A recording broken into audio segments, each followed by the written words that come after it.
Patrollers, Jeff Gold for the Gold Patrol. We have a special update for you. I'm here with Tara Kelley. Hello, Tara. Hi, how are you? Good. Good. Tara was actually on the first Jodi Arias jury. She was an alternate and didn't get to decide the case. Now she's here as a Travis Alexander supporter. I am so interested to talk to you, Tara. Thank you for joining us. Thanks for having me.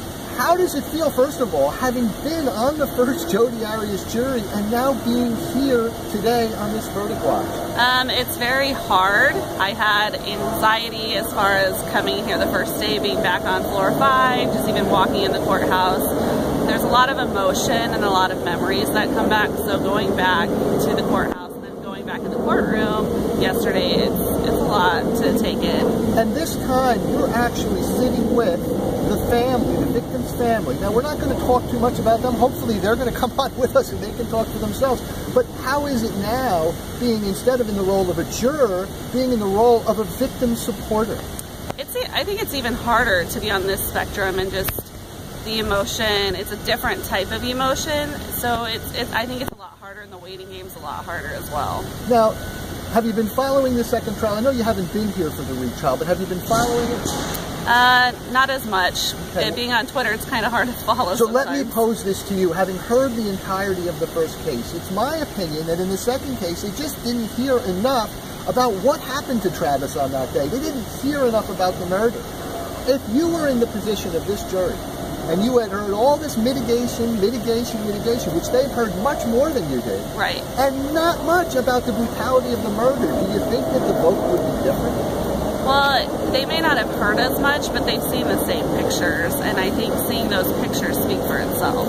Well, that's very important, because did you know that they have all the exhibits from the trial in there with them? I did not. Okay.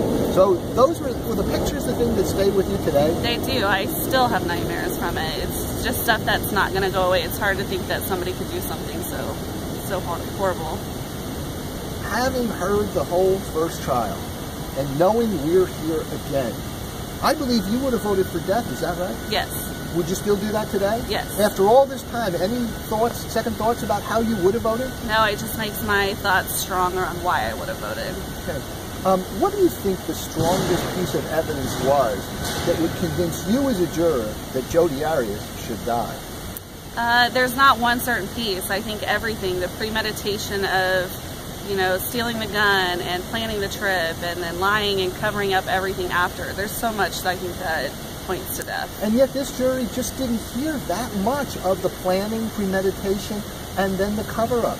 Do you think that if they didn't get that information, they may not be able to find death? I think it's hard either way. For me, it's an easy verdict of death, but for some, it's harder, and it just, it's not very fair that it has to be unanimous, that it just, can take one or two people, but that's the, justice that we live in right now. Now, tell us, have you been in the courtroom this week? Yes, since Monday, Tuesday, Wednesday. So you saw the jury at least yesterday? Yes, right? yes. Any thoughts on what you saw? Well, my first take on the jury was I think Monday night when they came out for that late 4:30 break, and they seemed very stressed, very like at ends with each other maybe, I don't know, but it's weird to see a whole different jury basically in the place of where we were. That's right, and different juries do different things. Right.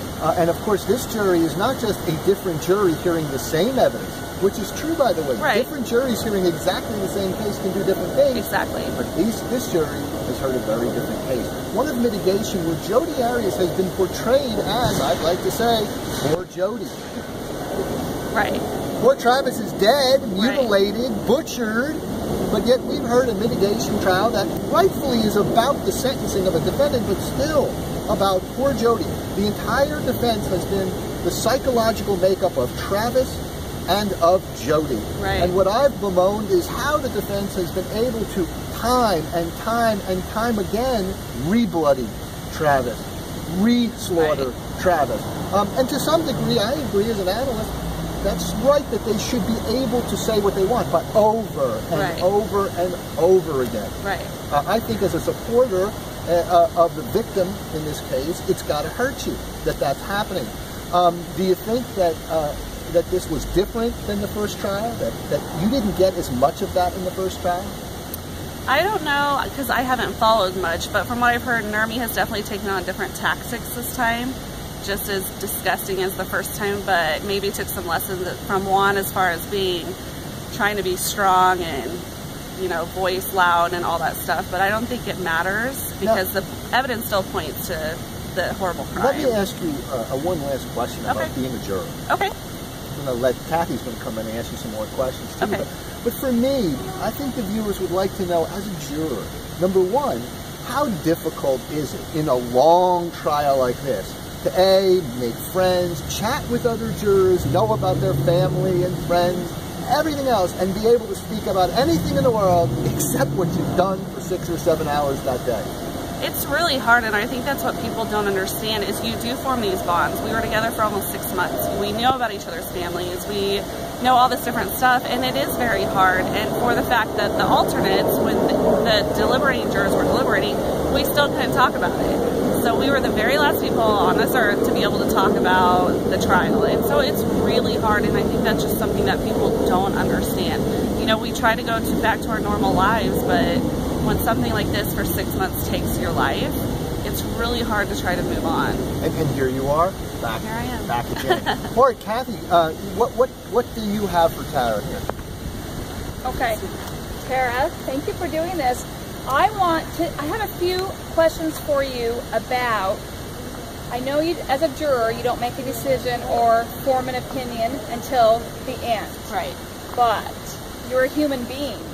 So, were you beginning to form opinions during the trial, or leaning any way at all during the trial? Well, no matter what, you have to keep an open mind. So you're there to hear all the evidence and see all the evidence. And so I wouldn't say that you form an opinion. You may start to have thoughts about how the process happened, but you can't really form an opinion. You have to keep an open mind throughout the whole trial, no matter what. So, what was your opinion of Jodi on the stand for 18 days? Because that's what the people watching this are going to want to know, at least the people on Twitter. Well, you know, I did ask her over 100 questions, so it was way too long. She shouldn't have been on the stand that long, maybe 2 days, 3 days. It was exhausting, but the thing was, I think that a lot of that sealed her fate. She just kept tripping over herself. Juan kept making her trip over herself. So I think that in the end, it really cost her. Okay, so now to Travis and the family.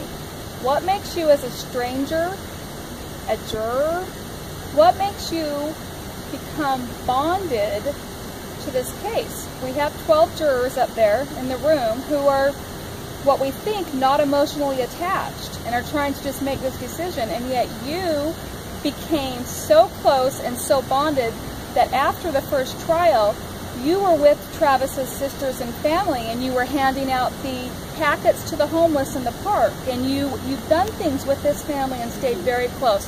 What makes you do that as someone who sat on a jury in the murder trial? Well, that's again another difference. Watching it on TV is nothing like being in the courtroom and then being on the jury and being part of it. You do get invested in, you know, everything that's going on, and just, you know, seeing what happened to Travis, I was emotionally invested. And so when it was over and, you know, we got in touch, and they are amazing people, and I'm very thankful to have them in my life. So what I've heard you touch on more than once is what you saw happen to Travis. So you think those pictures, those autopsy pictures, are what is happening and affecting those jurors the most? And do you think it's the female jurors that's affecting the most, or do you think that matters? You know, I don't know so much that it matters. Obviously, women tend to be a little bit more emotional, but when you see those pictures, whether you're male or female, I don't know how you could not be emotional.